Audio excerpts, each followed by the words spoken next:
So just Sam, James, just let me know when you want me to start the meeting. I can start it at any time, including right now, in case people are dialing in early. That'll give people a chance to actually log in. Why don't we start like 1 or 2 minutes past the hour? Okay. 1 or 2 minutes past. Yeah, I'll just give Okay. people a few extra minutes to sort of settle in here. Okay. It's 10:58 now, so maybe Yep. 1 or 2 past start, and then let me know when you start, and then I'll start. Okay.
All right, I'm going to start. Okay. So I have a couple of buttons to push. So I'm going to start the webinar. People can.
So Janice, are we ready? I'm ready to stop sharing my screen and get started if you're ready. I'm ready. Let's go. Okay.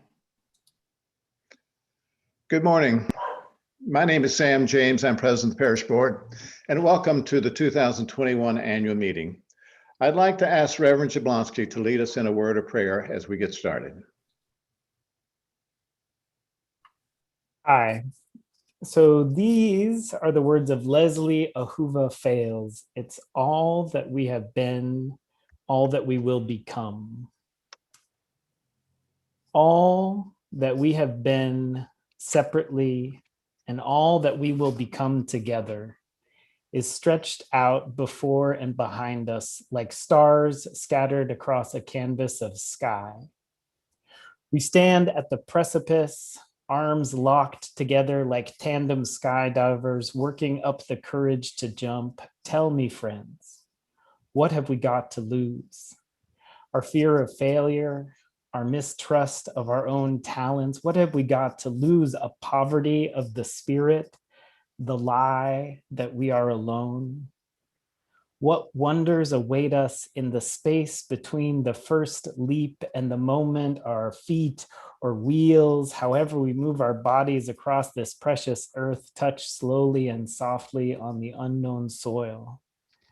Blessed Spirit of life, who has sustained us and enlivened us and enabled us to reach this moment, give us courage in our leaping and gratitude in our landing, and share with us the joy of a long and fruitful time together. Amen. Thank you, Chris. This is our second annual meeting on Zoom. And so there's a few technical things we'll need to cover with you. And so I want to cover some of them now, and we'll cover others in a few minutes. If you wish to participate in closed captioning, at the bottom of your screen is a transcription button. If you click on that, you will see there's a button that you can then click on that will allow you to have closed captioning. You will be able to ask questions and offer comments through the Q&A button. Do not use the chat button because it will not work. So rely on the Q&A button. And when it comes to voting, we can only have 2 people vote per device. This is a limitation by Zoom. So if there's more than 2 of you who are participating in the service at this time, you will need to fire up another device in order to be able to vote. As it comes to voting, the youth will be able to vote for all items except for the finance report. Now, as I remember this time last year, I made a comment that when COVID was over, or rather when we got back to this annual meeting, that we'd be ragged and bruised. It was pure poetry. Honestly, I didn't know what I was talking about. COVID has been far worse than I could have ever imagined. Many of our people have weathered this quite well, but for others, this has been a very hard year. Loneliness, isolation, fear, sickness, grieving, challenges to mental health, challenges to physical health. It has been a very tough year. But yet here we stand a year later, a congregation matured by hardship and seasoned by the ability to deal with the unknown. And if there's anything I'm most proud of this year is that we have tried to do the best we could with the unknown. And I think we've done a pretty good job. Our moral compass is clearer. Our appreciation for what we have is better clarified. And our awareness of our privilege and our responsibilities beyond our gates is something we need to wrestle with as we start to reopen and come back together. We have allowed this hardship of this virus to be our teacher. It has been our guide, and it is a cruel and bitter teacher at times, but we have not wavered, even when the lessons have been quite hard. Given the kind of year that we have had, I hope you have found in the worship services and the meditations and other parts of the programming of the church comfort and solace. We have tried to keep our promise that we would not waste this crisis. I believe we have kept this promise. I'll leave it to each of you to determine for yourself if you agree. This introduction is going to be a bit longer than usual. There's a lot to say, and there's a lot that you don't know simply because you haven't been in the building. And the annual meeting report gives a lot of information, but there's a few things that really do need to be highlighted, and I want to start with our staff. Ian Garvey created 82 hymns for our online services, 14 for Christmas, 3 for Easter, and the ones at Easter had a full orchestra. And to give you some idea and some context, the Easter hymns took 140 hours of work just to create. There were 9 anthem choirs, 19 solo anthems, 12 community musicians, 8 children's choirs, and 60 preludes and postludes. And oh, by the way, Ian and Claire were married this year and also bought a house in their spare time. Congratulations, Ian and Claire. Sam Foster kept us in touch with incredible candles of celebration and sorrow. In his role as our membership coordinator, 9 new members joined the church. 3 are digital members, which I assume means they haven't been in the building. To each of you, welcome. We look forward to saying hello, welcoming you in person, And to the three of you who haven't been in the building, we plan to give you a guide so that you know your way around. Sam told me that it says good things about the church when people join when they can't even come into the building. I agree. Lillian Anderson and the Adult Ed Committee has kept us sane with over 40 adult ed programs. Think of that, 40 adult ed programs. She and Sam Foster and Cora McCole have created an excellent series in UU theology, UU history, and spiritual leadership. There have been 11 small group ministries, 8 support groups, and monthly programming on meditation, poetry, cooking, just about anything you could ever want. And I said once before, if you participated in all that the adult ed program offered, you'd have to quit your job. Nate Sellers took advantage of his media skills and his technical skills to put together a website for the children's religious education. Now get this. This is a website that engaged 111 children, over 70 families. The parents and the adults of the children were able to have lesson plans, resources, curriculums, etc., that they could be involved with their children as they were teaching their religious education classes. Next year, when we're back in session together, the website will be used for those of you who volunteer to be teachers in the Sunday schools as resources and ways to prepare and to plan. And in Nate's spare time, he also has been studying more and more about media presentations, and his excellent hand has helped us enormously with our ongoing services and programming. Cora McCall has departed as our youth minister, but she knew that one of the groups that was struggling the most with COVID was our youngsters, our high school kids. She stood right at the intersection between being young people and the virus, offering as much comfort, support, and guidance as she could, drawing heavily upon an excellent committee who spent time supporting her. Cora brought a theological core to this role. And she also worked with Sam Foster and Lillian and the courses that were mentioned above.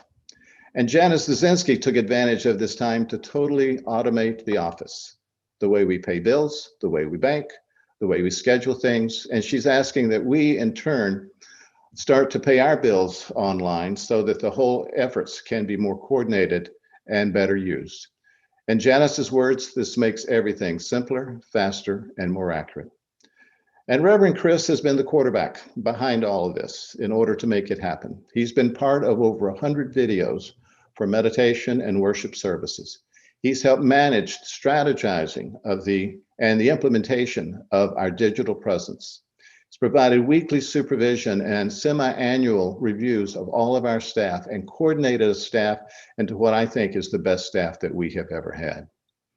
And Chris, you have also been an incredible partner to me as we've gone about our roles, and I'm really grateful. He's also been involved with different committees, with the Stewardship Committee, in terms of helping with the pledge drive, the youth group and the youth committee as they've gone through their transition, and the Social Action Committee. And in Chris's spare time, he's become a member of the executive committee of the UU Ministers Association. You see why we have been so eager to get our staff to UUA guidelines in terms of compensation. And we also gave them an extra week of vacation this year, something extremely well-deserved. The board has tried to keep pace.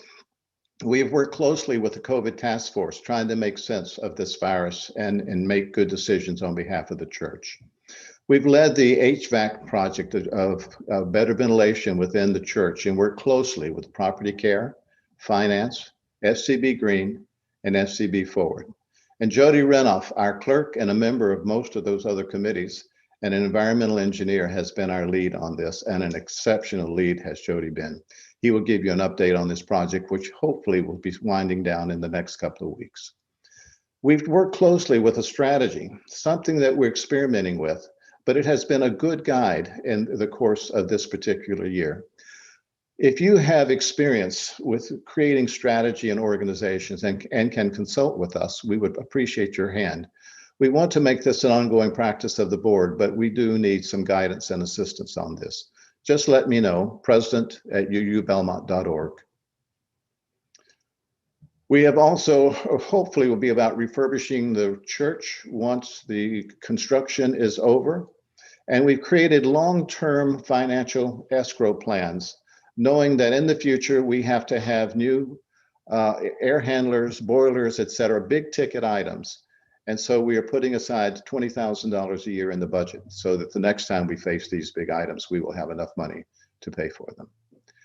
And we've also created a committee on ministry, which began last year, that the board is recommending that you vote on today. The Committee on Ministry, most of you know through the listening circles. It is a way of evaluating the church, taking a snapshot on an annual basis. The chair of the Committee on Ministry and the parish board president each year will review our senior minister. Because it has a review function, it is a conflict of interest to report to the annual meeting, to the board. And so consequently, the board is unanimously recommending that it reports to the annual meeting. And Eloise McGaw will lead in a few minutes a discussion of what the Committee on Ministry is and a vote. So thank you one and all. It has taken a village, and welcome to this annual meeting. We need to teach you how to vote. That's the first order of business. So if Janice will put up the vote, then we'll practice that. I think most of you will remember how to go about that. Notice that corn on the cob is the official food of summer, and you have a chance to agree or disagree. But before you can hit the submit button, both 1 and 2 have to be answered. If you're on a computer by yourself, and you think the answer is yes, click yes. And then under number 2, click there is no other member on this device. And then the submit button will light up. So let's practice. Corn on the cob is the official food of summer. How many agree or disagree? And don't forget, if you're by yourself, to click there is no other member on this device.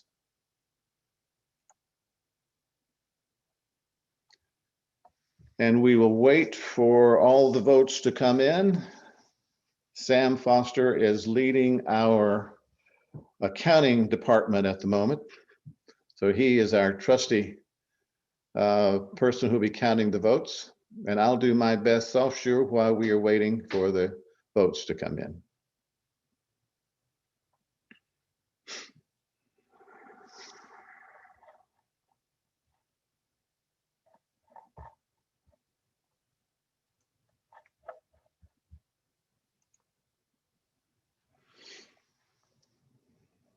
Let's take another couple of minutes or a couple of seconds. So if you have not voted, please go ahead and vote.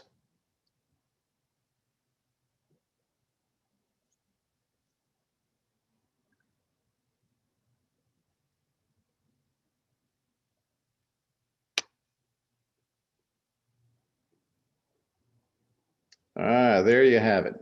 82% say yes. And column 1, and Sam, do you have numbers on those? If my maths degree is holding up, we have 74 yes to 21 no. All right, thank you. All right, if you'll close that out. Now we get to vote for real. And this is voting for the minutes, to accept the minutes from last year. Is there any discussion? If you have a question, if you put in the Q&A, Chris Jablonski will be fielding the Q&A for us. If you have a question about the minutes, now would be the time to raise them. If not, can I have a motion to accept the minutes? Thank you, Lauren Crocker. And a second? Thank you, Mike Fleming. The minutes have been passed. Our agenda is basic. We're going to keep this to a very defined agenda because we all are on Zoom, and I assume that most of you are fairly zoomed out at this point. Jody Renoff will give us an update on the HVAC project. Laurie Graham will offer a statement from the Stewardship Committee. Eloise McGaw will speak on the Committee on Ministry. Stefan Frank, the chair of the Finance Committee, and Martha Reed, our treasurer, will walk us through closing of the books for 2021 and the projected budget for 2022. And Jennifer Roderick will offer the slates for the different committees. So, Sam, sorry to interrupt. A couple of people mentioned that we didn't vote. There was a motion, but we didn't actually vote. oh, sorry. Minor Sorry. point. Yeah, so could you put up the vote, please?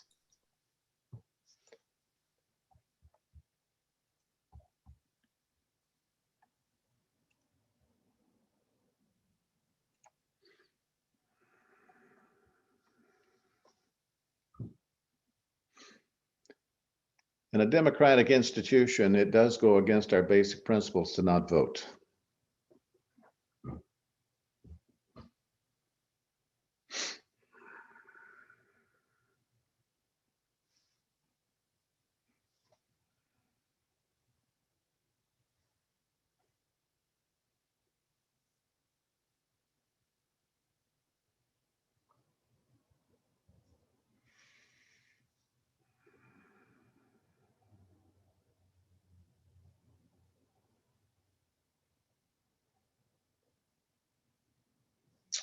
So if you haven't voted, if you'd please go ahead and put in your vote.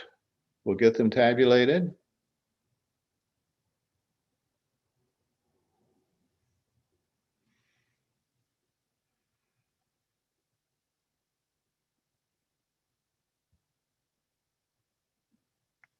Okay, another few seconds.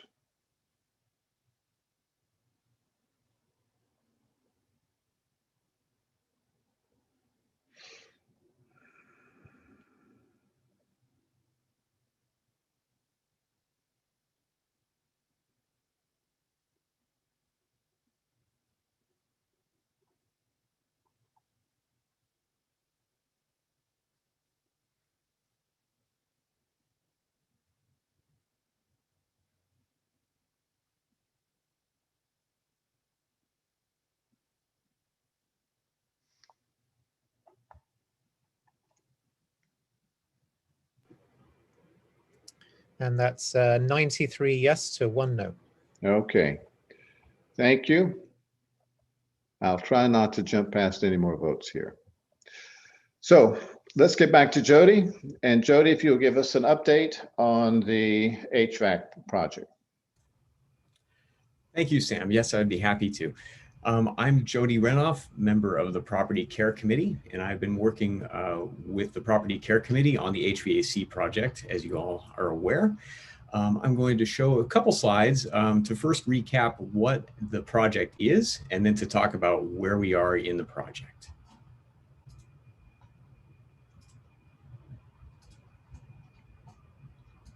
Okay. So as an overview of the work scope, we are replacing or have replaced the rooftop units that serve for ventilation and heating and cooling for the parish hall and kitchen. We have installed a new fresh air handler for the sanctuary and parlor to bring fresh air into those spaces that did not have it before, as well as restarting and recommissioning the classroom ventilation air handler, which had not run in quite a long time. It also serves the library. We have replaced the radiators in the parlor and minister's office with new mini split heat pumps to bring those into the 21st century. And we've, or in the process of providing a new control system to schedule all of these various units and parts and pieces together for when the congregation and building actually needs them to run. This is all scheduled for completion this month, as Sam said, in the next couple of weeks. It's going to be a race to the finish. And there is a $308,000 budget, which was approved by the congregation last, not an annual meeting, special meeting. So here's where we are. The rooftop units have been installed. We're looking at factory startup on June 10th. They'll be usable after that startup is complete. The air handler is installed and they're working on the ductwork. This classroom, classroom air handler, they're working on the controls and it will be usable before the renters are here. And the minister study and parlor heat pumps are installed and are going to be connected in the next few weeks. And the new control system kind of overlaps all of these things and is a work in progress that's being installed. Everything will be usable this month, but the full control system and all of its features will be available in the first couple weeks of July. So we're still on track as far as completion of the physical activities in June of 2021 and having everything usable. And certainly with the parish hall and classrooms. And we are on budget. So we're tracking on budget based on the original approved number. But first, before I go, I want to thank Mike Flamang, who has been the boots on the ground and has coordinated things to a point where when I send out an email to Property Care asking, how about this little thing that has to do with the project? Mike comes back and says, it's already done, which is fantastic. So I wanted to give a big shout out to Mike. Thank you so much. We are a team. And that is the report. If you have any questions, please enter them into the Q&A and we will address them throughout as needed. Thank you.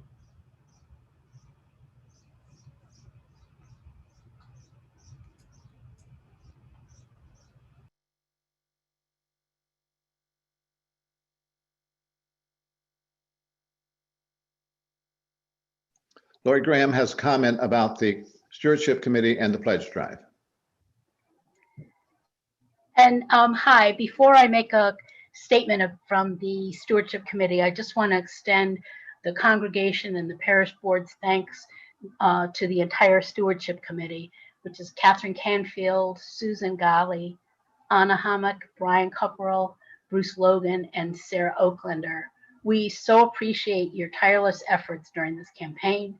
Excuse me. And we are grateful, so grateful for your vision, for your many notes and phone calls of encouragement to pledge, and thanks for having done so, for your continued good humor and perseverance and your belief that this goal really was achievable. So we cannot thank you enough. Susan and Catherine aren't here today, but they asked that that we share a statement from them of gratitude to the congregation. The Stewardship Committee greatly appreciate you, the First Church congregation, for your continued financial commitment to our community. Even when we haven't been able to be together in person, you stepped up to support the programs and staff that enrich our community, lives, and families. Many people increased their pledges, and our annual fundraising campaigns surpassed not only this year's goal, but also all previous stewardship records. With the congregation's generous support, together we have raised more than $643,000, and this puts us on firm financial ground as we approach the new fiscal year. So thank you to one and all. And now I'm going to pass this off to Eloise to talk about the Committee on Ministry. Hi, everyone. Good morning. Sam is going to help me with the slides here as I talk to you a little bit about what the Committee on Ministry is up to. So we were established, as Sam noted, in 2019 when Chris arrived, and we were there to basically have a renewed focus to serve as a connection to First Church as a whole, focusing on the vitality of the leadership, the staff, and the congregation. As Sam noted in his comments, the committee has an evaluative role, which is why there will be a vote on our reporting to you, the annual meeting, and not the parish board. We take a minute to talk about our role. We have, as I've said before, a pulse-taking role. How are we doing? We serve as a feedback loop for the senior minister and board on what we are hearing and learning about the congregation's experience of our church. We want to hear from our membership, and so we reach out to individual members for conversations and feedback through various means, including in-person conversations, if you can remember when we used to have those, and when possible, and then we have our listening circles. We are committed to annual, and I'm going to show the committee in a minute. We are committed to an annual series of listening circles to get broad participation and feedback. And then through Chris, we communicate what we hear to the appropriate channels within the church. For example, we now have had 2 years of Zoom listening circles. This year, we had more than 100 participants, and we shared all data with the ministerial staff and a summary report to the congregation. If you haven't seen it, it is posted on the website. This year, our focus, as you can expect, was primarily on how we are doing during this COVID time and how we can best prepare as we come back together. The feedback loop informs the senior minister as they create their goals for the coming year.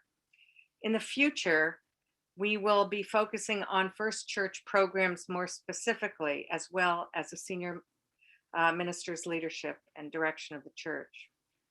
Also, we play, as Sam mentioned, a role in the review of the senior minister.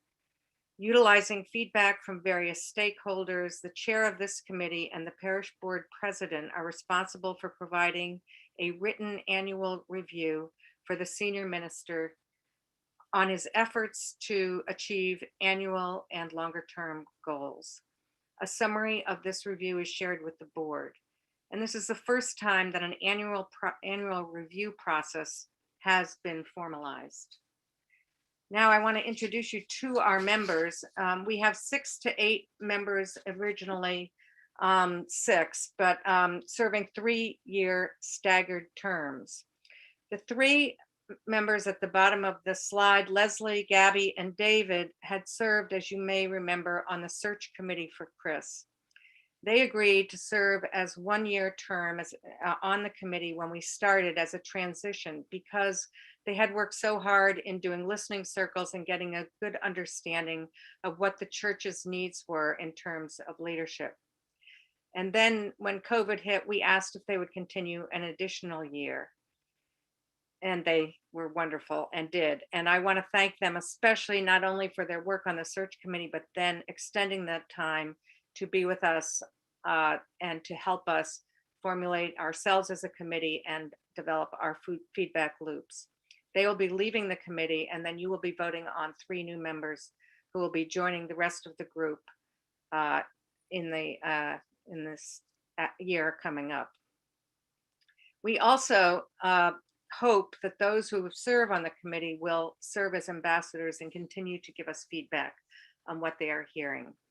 So I want to thank all the members of the committee, those who are leaving and those that are staying and those that are coming on, because this is a very important listening committee, and I think everyone on it takes it very seriously.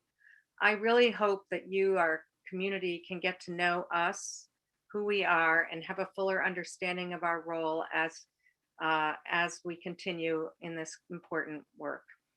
And I'm happy to shepherd any questions through the Q&A. And then hand off to Sam for a vote.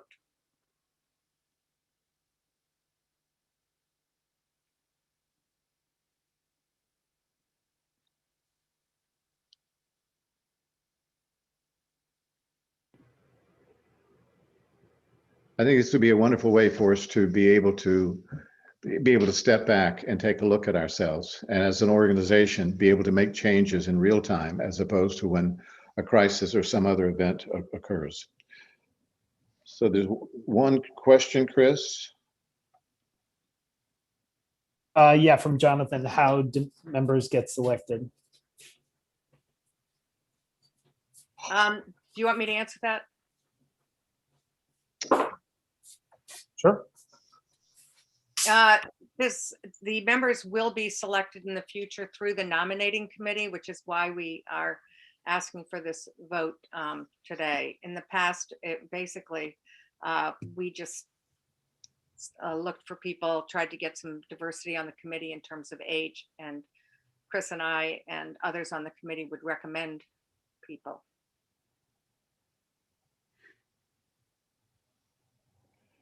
Are there any other questions? If not, we'll go to a vote.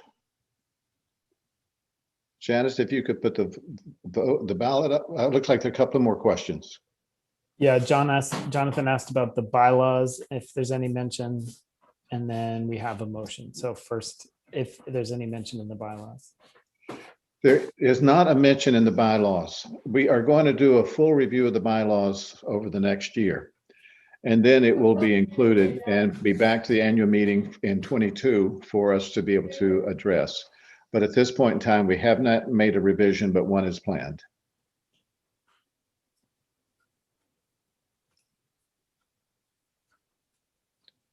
Any final questions? Okay, Janice, if you'll put up the ballot.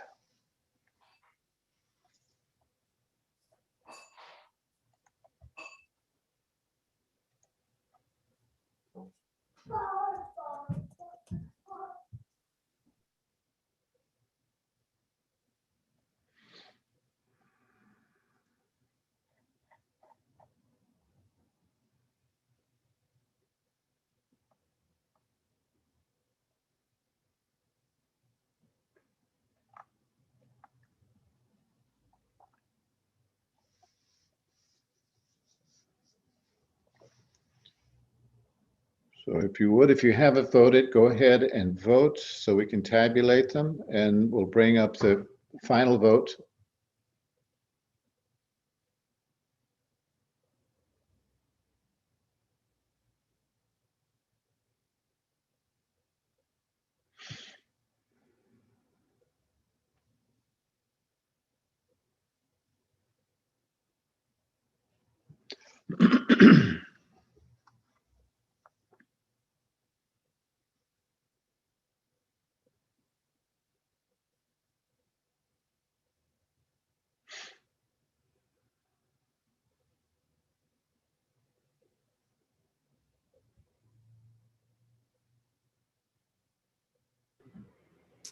And that's 92 yes to 3 no. Okay, it passes. Thank you all. If you attended the financial town hall, you will have noticed you have a reminder of what was actually discussed. The numbers have changed a little bit. This time of year, our numbers are somewhat in flux, but Stefan Frank and Martha will walk us through the closing of fiscal year 21 and the proposed budget for 22. So Stefan. Yes.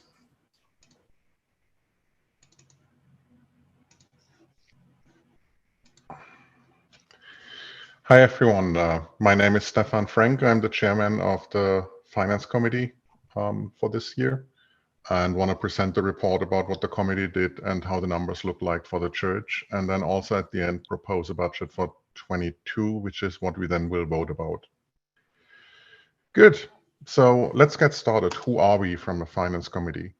Other than myself, the members are Brian Caputo, who joined us for this year, so it's his first year, and then Jean Mooney, John Howe, Mark Server, and Mike Whitmer have been with the Finance Committee for longer.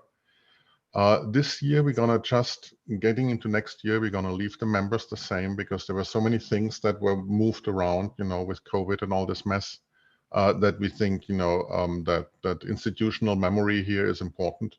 So the Finance Committee itself will be the same next year. We have Martha Reed, it wouldn't work without her, the treasurer. She is, for all practical purposes, a core member of this committee, and Sam James as well with his leadership and guidance. And also Chris, who has been a regular attendant and advises us greatly, also with his experience from other communities. So, a big thank you out to the group. It was really fun to work with them. And the level of skills is really, really high and good. The Finance Committee also appoints the Investment Committee. So this year, this was Mark Thurber as a chair, Jonathan Wolfe and Scott Johnson. I will go into the performance of our investments later. It's a great team. Mark Thurber has done that for so long and so excellently, but he wants to step back because of the length of his service.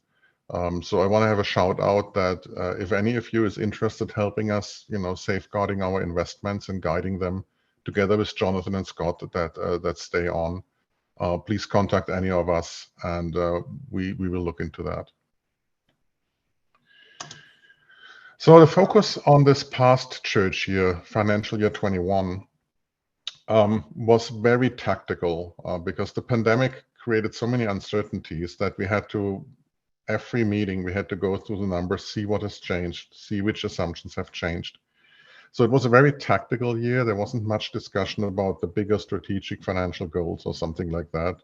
And we think we should have the breathing room to work a little bit more strategic in the next church year again. So other than the tactical work of tracking the costs, there were some financial bigger efforts that we advised the parish board. You know, the new HVAC system, our fair compensation task force, you know, driving our move to fair compensation, and also, you know, the distribution of the capital campaign money. These were all things that we advised on according to our role. And then, of course, in the last two meetings, all the focus was on coming up with a good budget for the next financial year. So, assumption versus reality. What did we assume? What happened? Just to remind you, these numbers were done in April and May 20, the budget numbers. So that was when it was just clear that this pandemic is not a few months thing, but it was not clear at all how long, what's the real impact. And we were in a situation that we had no past numbers to go off. So the fact that the assumptions are wrong was basically expected. The income assumptions were too high. We didn't know how the digital ministry, what the effect is on the offering. And we have to say, with digital ministry, the offering is going down. We see a higher offering for in-person. Fundraisers, we didn't know whether we can have a musical, and we couldn't. And rental, we also didn't know whether the whole year. So we assumed a little bit of incidental rental. That didn't happen. So there's a lot of income that is missing there. But on the other hand, the costs also went down, right? Due to the pandemic, the committees didn't spend as much money.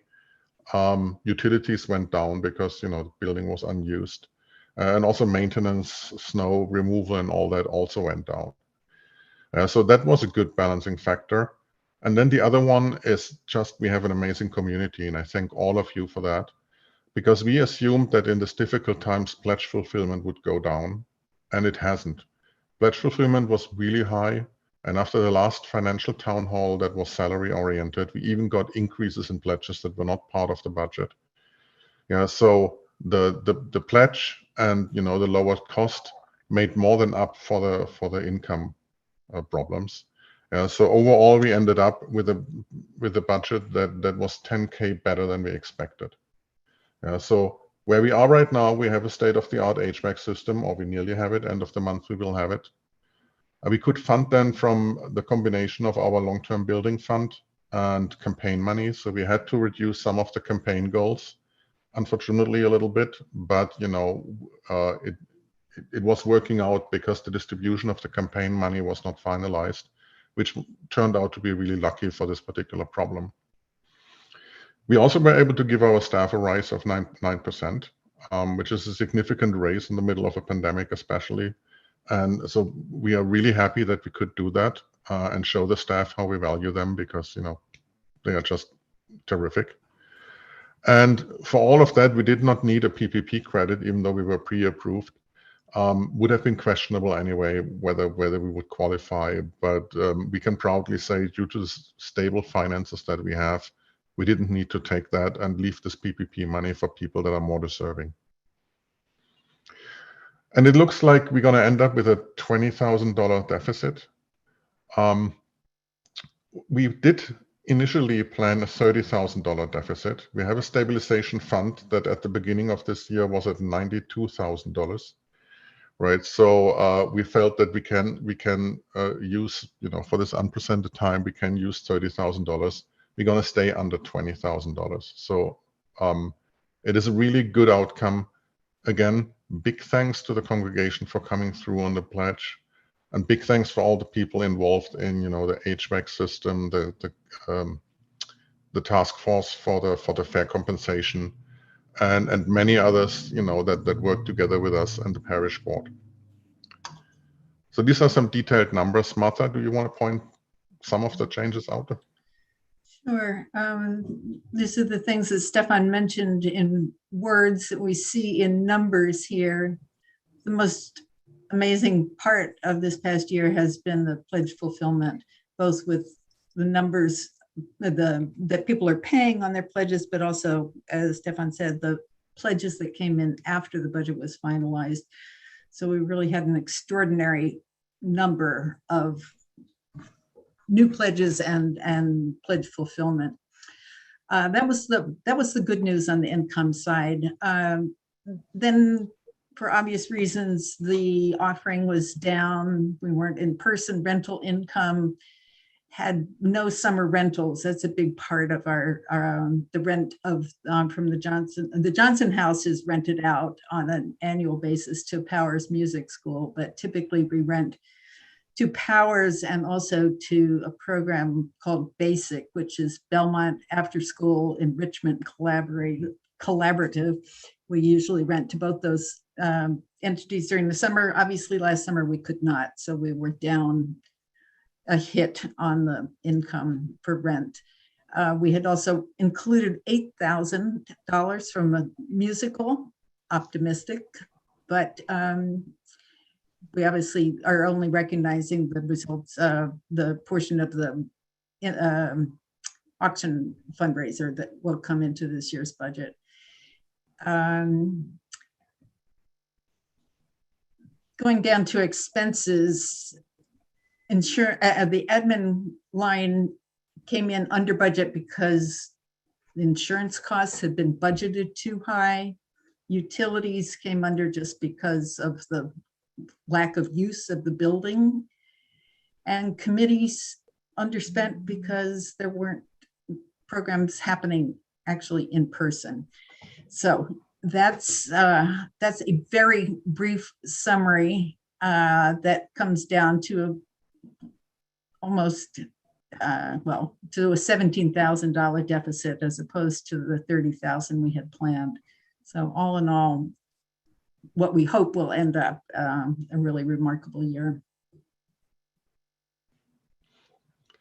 Good. We're going to open this for question at the end.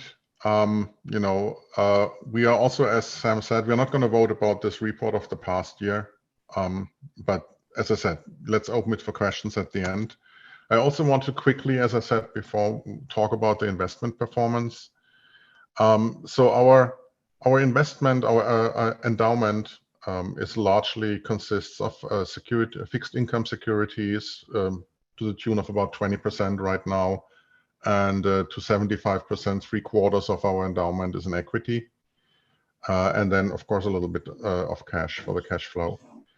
And if you look at the performance, if you look at this number, you can say we raised our endowment from 1.5 million to well over 2 million, which is true. Right, and we have there's an amazing gain in there, but you have to keep in mind a little bit that end of March 2020, the stock market was really down because of the pandemic.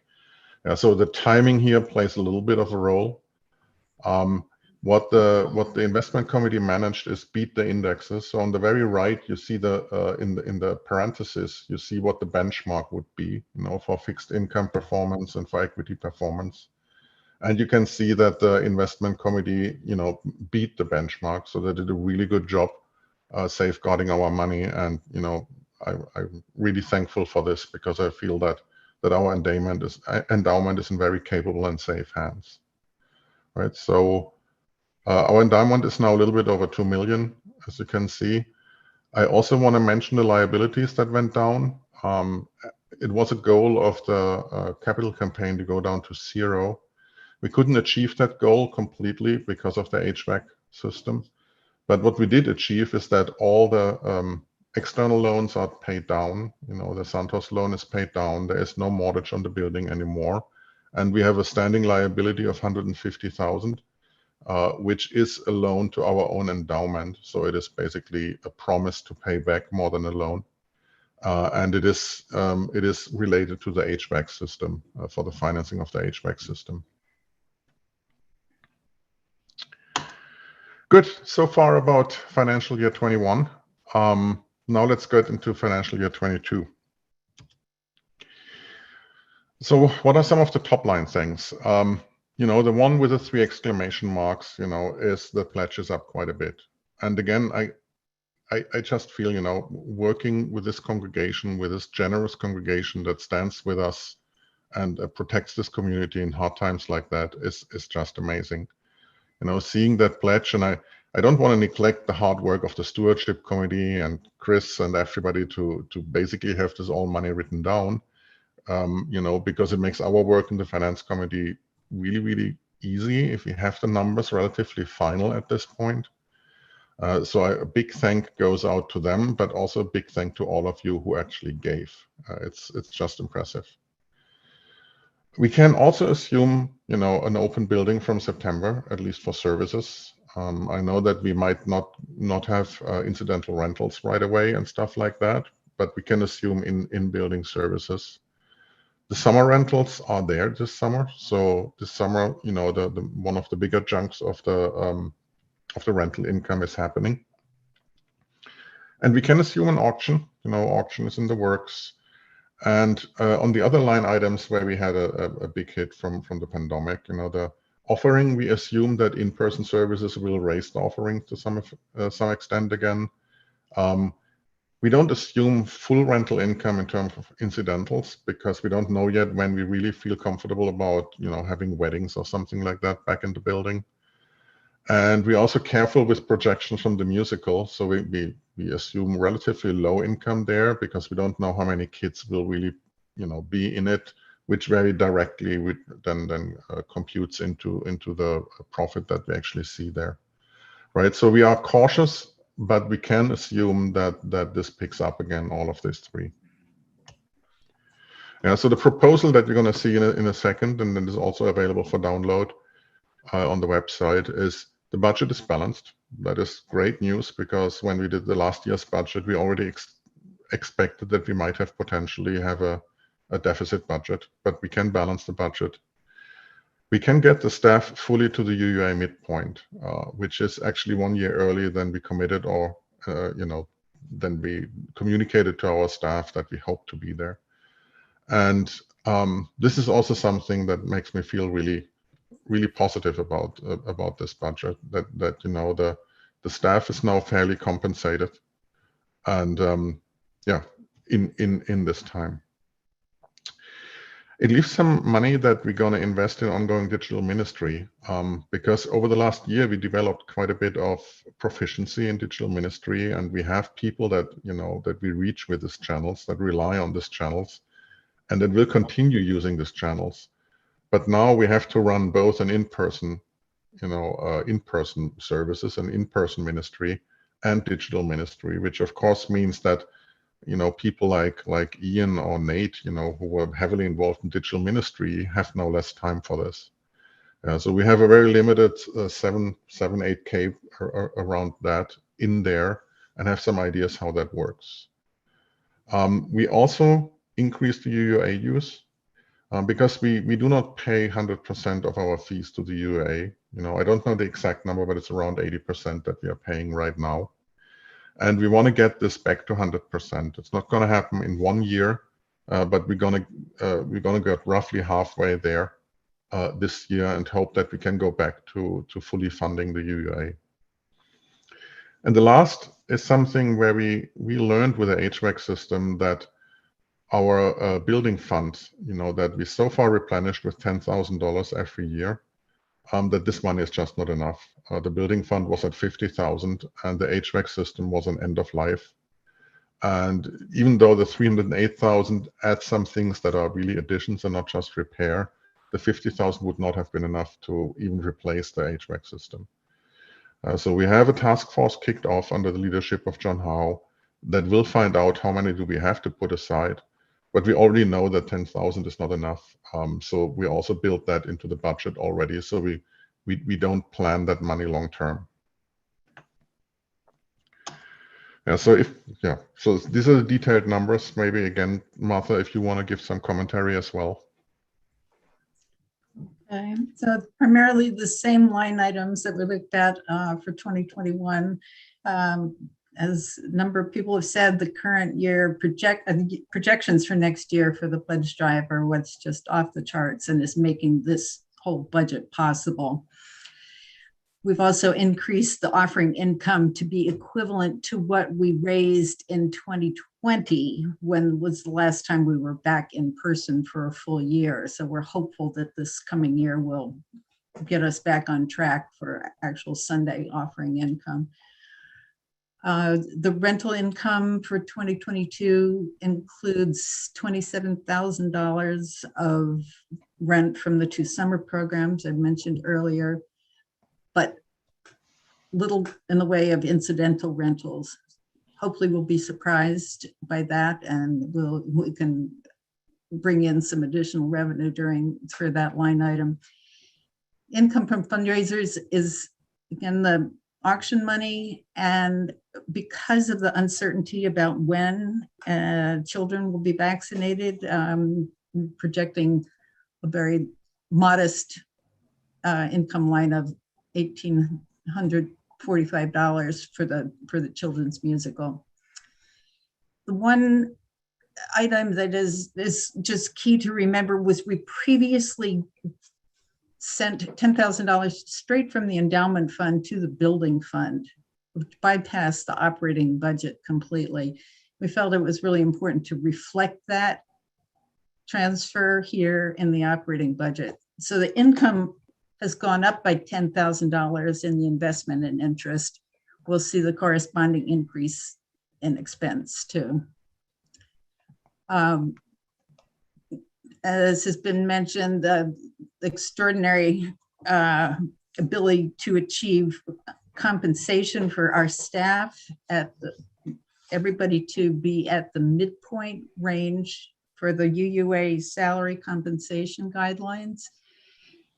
The administrative line includes $7,000 of digital ministry.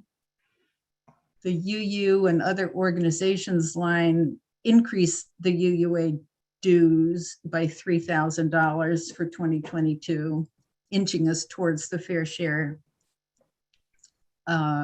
contribution. Committees, the amount went down. The parish board had a larger than needed line item in there for 2021, so we decreased that, which accounts for the decrease in committees overall. Other ministerial expenses, we have $3,000 in there because we really, really hope that we will be able to install Chris as our official minister this year. And then lastly, this building replacement fund, it only represents, this $20,000 only represents a $10,000 increase because $10,000 is what came through above in the pass-through from the endowment fund to the building fund. So this is the line item that we talked about that will be an ongoing budget piece because we need to protect our building and our resources for the future. And yeah, that's from the just a numbers. few remarks, also from my side, the current year donations, this number is not the full number that Laurie mentioned before, because the pledge is 643 or in excess of 643, but it assumes a fulfillment percentage, that has of 98.5%, which is what we have seen in the past and during the pandemic. So just why this is not the same number than Laurie mentioned. And the other small thing I wanted to say, the offering income in financial year 20, we already had 4 months of online services. So financial year 20 was already a lower offering income than previous years. So the offering income assumption here is conservative because we do assume we have a full year of services. But on the other hand, we also know that people might come back slowly and all that.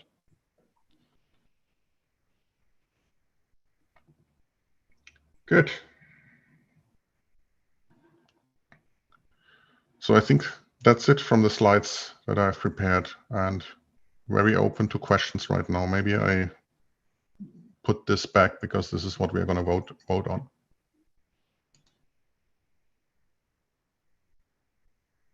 So we have a couple of questions about the endowment. So we have Phil Thayer's asking, are the performance numbers shown net of management fees? Good question. I cannot answer that right now, right? And Mark is out today. But if you pull the, in the financial report that is available on the website, the management fees are explicitly taken out. And I think it is including the management fees, but I cannot promise you. So either download that or I'll send you an email about it. Jonathan just chimed in that the answer is yes. Okay, good. Thanks, Jonathan. Thank you, Jonathan.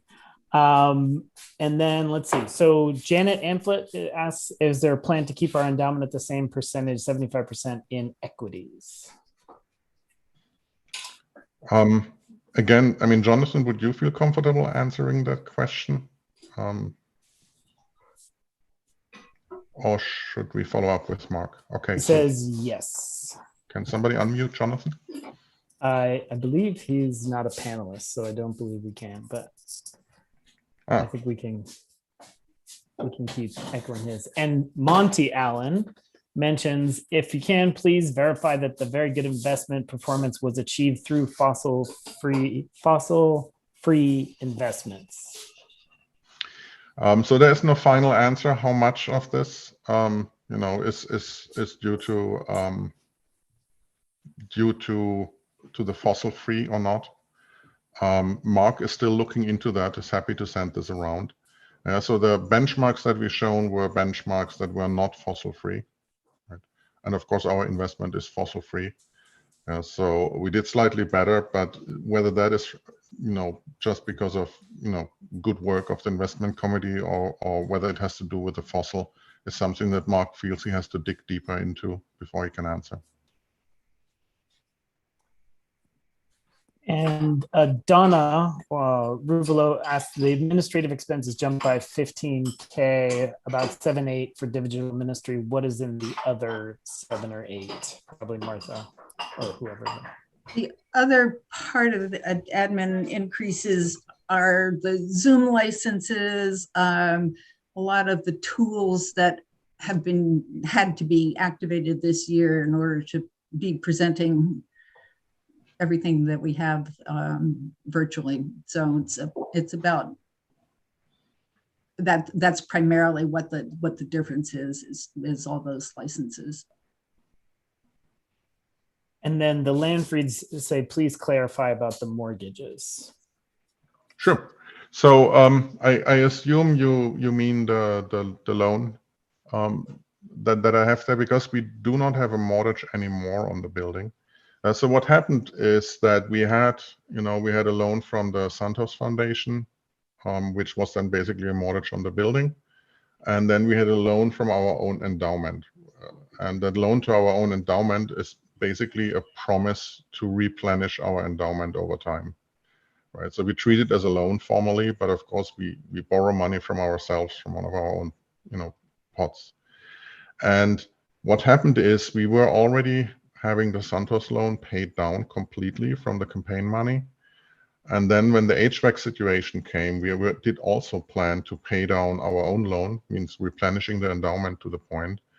And when the HVAC expense came up, we decided that, from all the campaign goals, building, loan, and programming, we take equally from all three. Right? And so we left a little bit of the loan standing. We took a little bit out of the organ fund, and we took a little bit out of the facility plans that we had to pay for HVAC. So this is why there is still a loan standing. And the loan is now basically for financing the HVAC system, right? Otherwise, it would have been paid down. So the loan runs, I don't know what else to say, the loan runs somewhere late 2030 or something like that. 20-year loan. Yeah, 20-year loan. And yeah, any other question, Jim or Emil, that I didn't answer?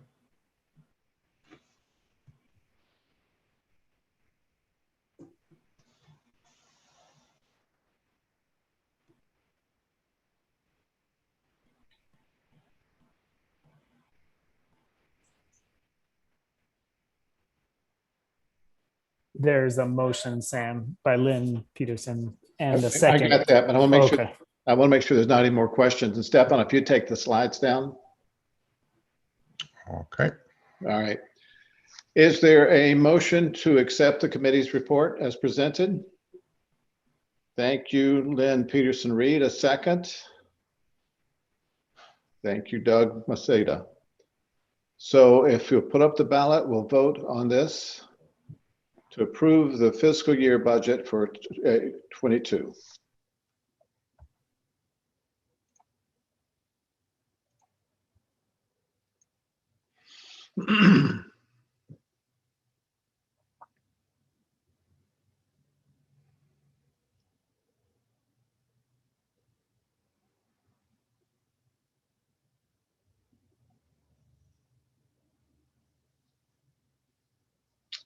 Okay, let's take another few seconds to wrap up the voting.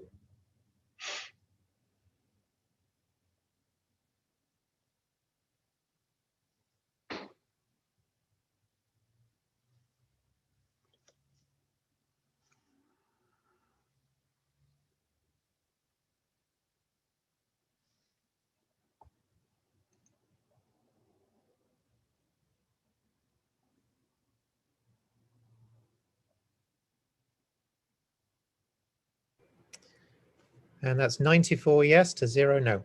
Okay, thank you very much. I also want to thank Stefan and the Finance Committee. They have been an incredible partner to the board.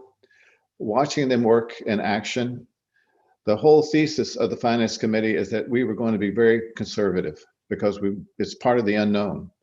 But we weren't. But Stefan made sure we weren't paralyzed and being conservative. And Martha was very good about being able to field countless questions and information.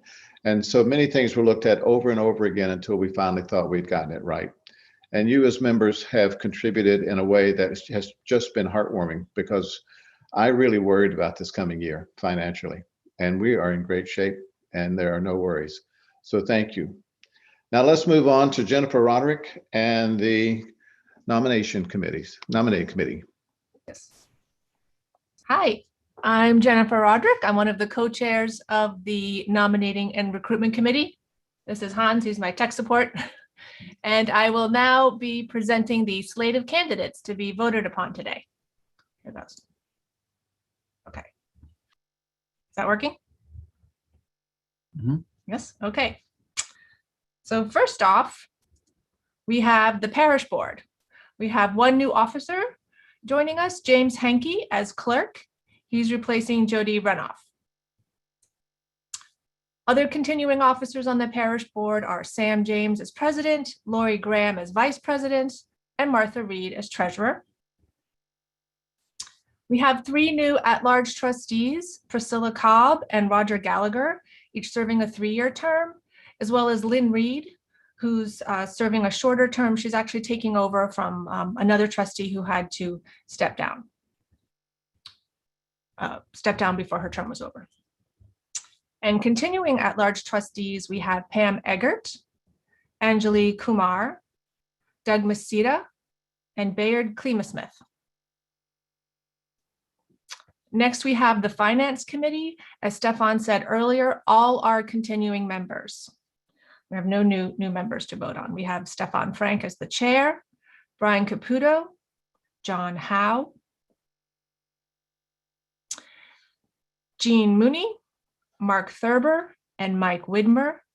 Also in their ex officio capacities, James Reed as, Sam James as parish board president and Martha Reed as the parish board treasurer. Now we have the nominating and recruitment committee. We have 2 new members, Catherine Stahlberg and Jonathan Wolf. And 4 returning members, Nicole Griffin and Richard Waring as the co-chairs, and Karsten Kupenbender and Jean Widmer. Now we have our newly adopted 4th committee that is now under the umbrella of Nominating and Recruitment Committee. New members to the Committee on Ministry are Kathy Crawley, Nick Hausman, and Laura Wooster. Continuing members, Eloise McGaw and Lauren Corning, the 2 co-chairs. And other continuing members are David Lind, Margaret Dunn, and Mary Harrison. And rounding out the team in his ex officio capacity is Reverend Chris. Okay. So on behalf of this committee, I would like to extend my sincere thanks to everyone who has agreed to step up and provide service for the coming year. Your contributions are so incredibly valuable and are much appreciated by our First Church community. I'd also like to thank my colleagues on the nominating and recruitment committee. This is a terrific committee and everyone contributes, and it's been a lot of fun to work with you all. And those are Richard Waring, my co-chair, Nicole Griffin, Karsten Kupenbender, Jean Widmer, and Leslie Wolf. So that is the slate of candidates. If there are any questions, you can put them in the Q&A. And if not, I will turn it back over to Sam for the vote. Okay, Jennifer, if you drop your slides. Put them away. Mhm. Okay. Any questions before we vote about the nominations for these different committees? Could we have a motion to accept the nominating committee? I move we accept it, Sam. Thanks, John. A second? Thank you, Kathy Crowley. If you'll please put up the ballot. I'm gonna go back to vote. Okay.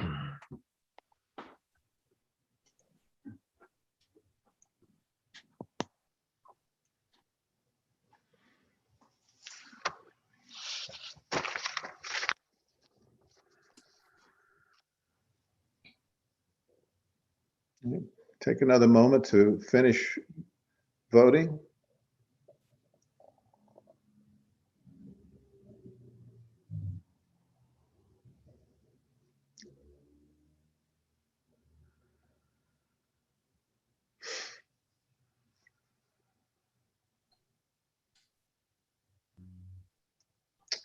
And that's 94 yes to 0 no.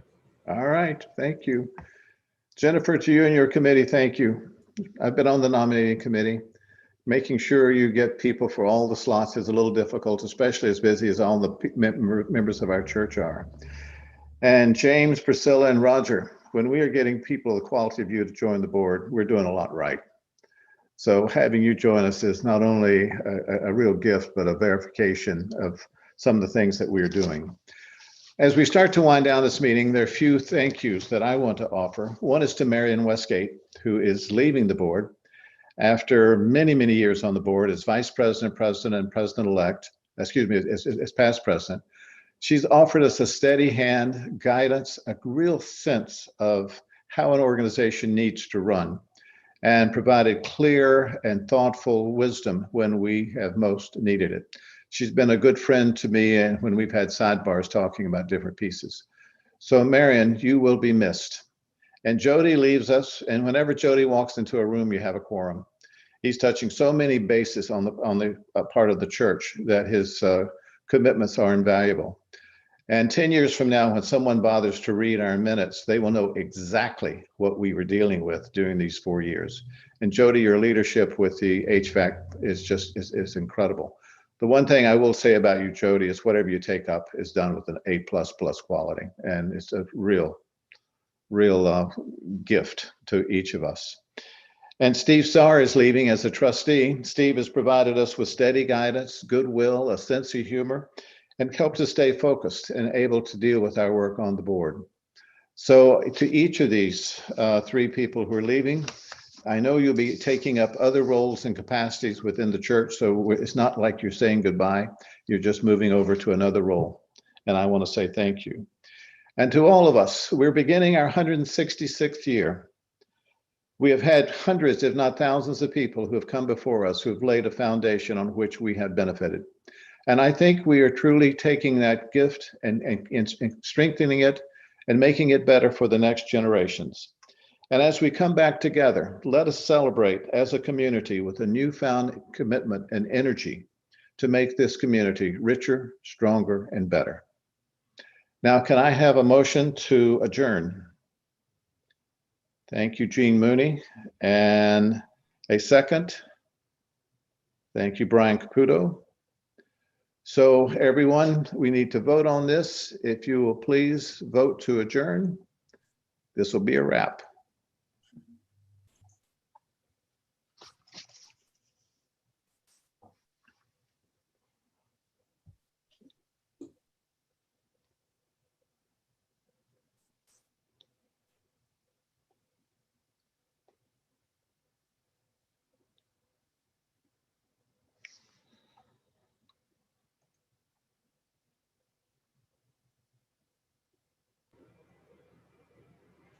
That's 95 yes, 0 no.